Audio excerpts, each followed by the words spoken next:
ఈరోజు గిరిజన ప్రాంతంలో చూసుకుంటే ఢిల్లీలో ఏ రకంగా కాక్రోచ్ జనతా పార్టీ ఒక రకంగా నిరసనలు వ్యక్తం అవుతున్నాయో అదే రకంగా జూలై 17వ తేదీన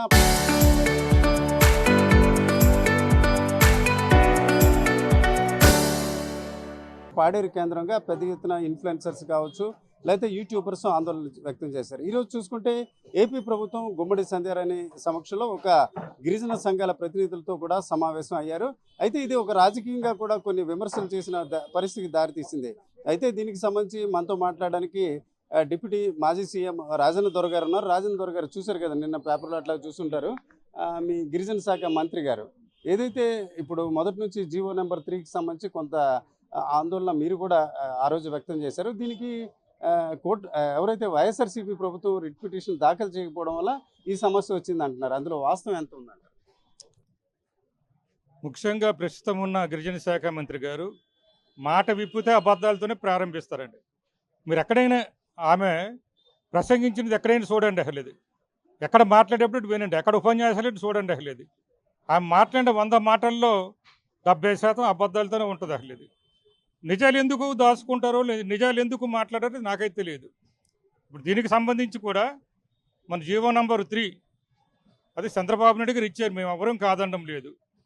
ఆ జీవో నంబర్ 3 ఇచ్చిన తర్వాత 2002లోనే సేబ్రో లీలా ప్రసాద్ అనే అతను సుప్రీంకోర్టు కేసుకు వెళ్ళాడు. 2002లో చంద్రబాబు నాయుడు గారు ముఖ్యమంత్రి, 2003లో ఆయన ముఖ్యమంత్రి, 2004లో ఆయన ముఖ్యమంత్రి, మళ్ళీ 2014 నుంచి 19 వరకు ఆయన ముఖ్యమంత్రి. కానీ మేము సరైన లాయర్లు పెట్టలేదంటారు, మేము సరైన వాదనలు వినిపించలేదంటారు. జగన్మోహన్ రెడ్డి గారు 2019 జూన్ నుంచి ముఖ్యమంత్రి అయ్యారు. అంటే 1 సంవత్సరం కాకముందే 2020లోనే సుప్రీంకోర్టు ఈ జీవో నంబర్ 3కి సంబంధించి 5 జడ్జిల ధర్మాసనం కొట్టివేసింది. ఆ తప్పు జగన్ మీద నెట్టుతున్నారు. జగన్కి దానికి సంబంధం ఏంటి? ముందున్న వాళ్ళే చూడాలి, ఇదంతా కూడా లేదు. అది జరిగిన వెంటనే మేము ఏం చేసామంటే 2020 జూన్ నెలలోనే దానికి గిరిజన సలహా మండలి అని ఉంటుంది, ఆంధ్రప్రదేశ్ గిరిజన సలహా మండలి, దాంట్లో ఒక తీర్మానం చేశాం. దీని మీద రివ్యూ పిటిషన్ వేయడానికి, తదుపరి చర్య ఏం చేసుకోవడానికి తీర్మానం చేశాం. దాని ప్రకారం మేము అక్కడ మేము రివ్యూ పిటిషన్ కూడా వేయడం జరిగింది. రివ్యూ పిటిషన్ వేసినప్పుడు కూడా నిన్న కూడా చెప్తున్నారు మేము రివ్యూ పిటిషన్ జగన్ వేయలేదు అని. ఇంత అబద్ధాలు ఆడిన వారు బహుశా నేను ఇంతవరకు ఎవరు వినలేదు. 2 పదవులు చేస్తున్నారు ఆమె, 2 మంత్రి పదవులు చేసి కూడా గుమ్మడి సంధ్యారాణి గారు అబద్ధాలు చెప్తున్నారు. అన్నీ వేసాం, 16 రివ్యూ పిటిషన్లు పడ్డాయి. ఆంధ్రప్రదేశ్ ప్రభుత్వము అలాగే తెలంగాణ ప్రభుత్వంతో పాటు మిగతా వాళ్ళు కలిపి 16 రివ్యూ పిటిషన్లు పడ్డాయి. ఈ రివ్యూ పిటిషన్లు అన్నీ కూడా మళ్ళీ ఏప్రిల్ 2024లో డిస్మిస్ చేసింది సుప్రీంకోర్టు. అది సార్, ఇప్పుడు మరొక మాట చెప్తున్నారు మీరు. ఆ మీటింగ్లో గిరిజన సంఘాల ప్రతినిధులతో మాట్లాడినప్పుడు జీవో నెంబర్ 3కి ప్రత్యామ్నాయంగా మరొక జీవో తెస్తామని. అట్లాగా జీవో తేవడం వల్ల ప్రయోజనం ఉంటుందా? ఆ జీవో నెంబర్ 3 ద్వారా ఏ రకమైన హక్కులు కొంత ప్రొటెక్షన్ ఉందో అట్లాంటి పరిస్థితి వచ్చే అవకాశం ఉంది? జీవో నంబర్ ప్రత్యామ్నాయం గురించి మేము చెప్పడం లేదండి, వాళ్ళు చెప్తున్నారు. అంటే వాళ్ళు ఏం చెప్తున్నారంటే మేనిఫెస్టోలో పెట్టారు, ఎన్నికల ముందు ఉపన్యాసాలు ఇచ్చారు. పార్వతీపురం మన్యం జిల్లా అంతా కూడా లోకేష్ బాబు తిరిగారు. లోకేష్ బాబు తిరిగి 4 నియోజకవర్గాలు కురపాము, పాలకొండ, పార్వతీపురం, సాలూరులో తిరిగి పునరుద్ధరిస్తాము, జీవో నంబర్ 3 మేము రివైవ్ చేస్తాము, బ్రతికిస్తామని చెప్పారు ఆయన. అలాగే అప్పుడు మాజీ ప్రతిపక్ష నేత ప్రస్తుతం ముఖ్యమంత్రి చంద్రబాబు నాయుడు కూడా ఇక్కడ అల్లూరు సీతారాం జిల్లాలో తిరిగి చెప్పారు ఆయన చేస్తామని.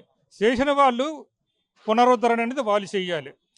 మళ్ళీ ఇప్పుడు 2025లో మంత్రి గారే చెప్తున్నారు, ముఖ్యమంత్రి గారు ఆలోచన చేశారు, దాన్ని ప్రత్యామ్నాయ జీవో ఇద్దామా అన్నారంటారు. పునరుద్ధరణ చేస్తామనేది వాళ్ళే, ప్రత్యామ్నాయ జీవో ఇస్తామనేది వాళ్ళే. ప్రత్యామ్నాయం ఇస్తామనేటప్పుడు డెఫినెట్గా తేడా ఉంటుందంట. అట్లేదు రాజన్న గారు డూప్ వేసుకునేటప్పుడు అనుకో మామూలు గుండెకి తేడా ఉంటుంది కదా, ప్రత్యామ్నాయంతో ఒక డూప్ అవుతుంది అసలు. మళ్ళీ నిన్నటి పేపర్లన్నీ కూడా చేస్తే ఈరోజు ప్రజాశక్తి అలాగే ఆంధ్రజ్యోతి పేపర్లు చూసినా ఇక్కడ పునరుద్ధరిస్తామని వచ్చింది. మళ్ళీ ఏదో ఈనాడులో చూస్తే ప్రత్యామ్నాయములు కాకుండా ఇటుకరకు మధ్యన మీకు మేలు చేస్తామన్నట్టు వచ్చింది అసలు. మరి ఏం మాట్లాడుతున్నారో మాకు తెలియదు. కానీ ఇలాగా ఒక మంత్రి హోదాలో ఉండి రాజ్యాంగబద్ధమైన పదవులు ఉండి మరి మంత్రిగా తికమక పని చేస్తున్నారా, లేకపోతే ఆలోచన లేకుండా మాట్లాడుతున్నారా తెలియదు. కానీ ఏదైనా ప్రత్యామ్నాయం అనేది మాత్రం మొదట్లో ఏదైతే జీవో నంబరు 3లో ఉన్నదో అవన్నీ కూడా రావండి, దీంట్లో కొన్నే వస్తావు అసలు.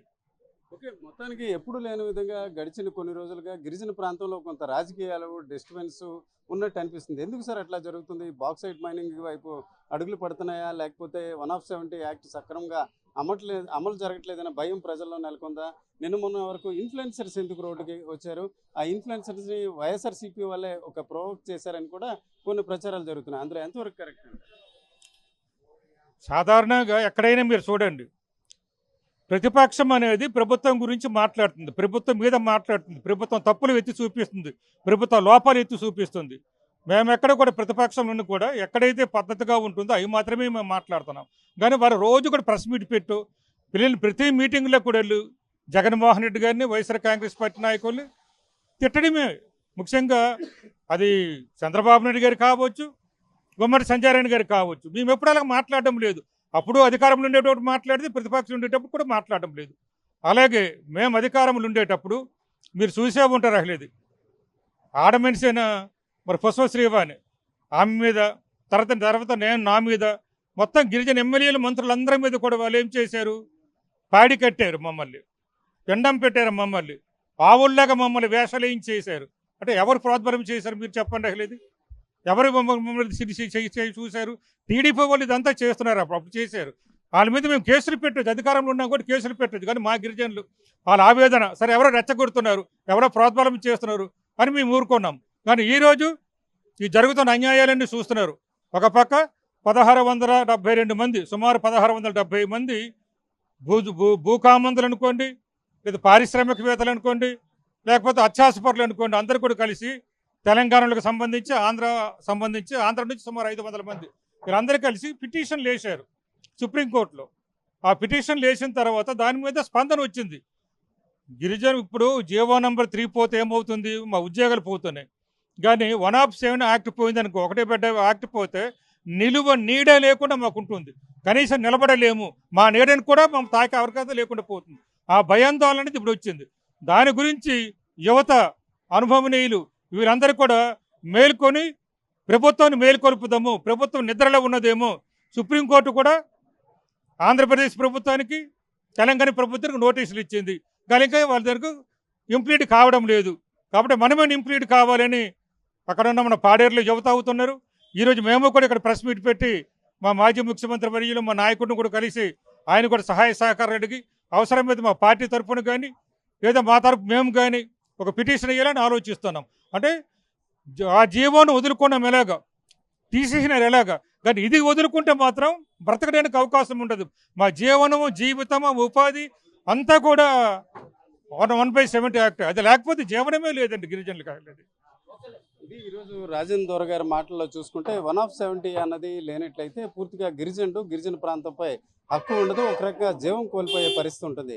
అందుకే ఈరోజు రాజకీయాలకు అతీతంగా యువత కూడా రోడ్డెక్కారు.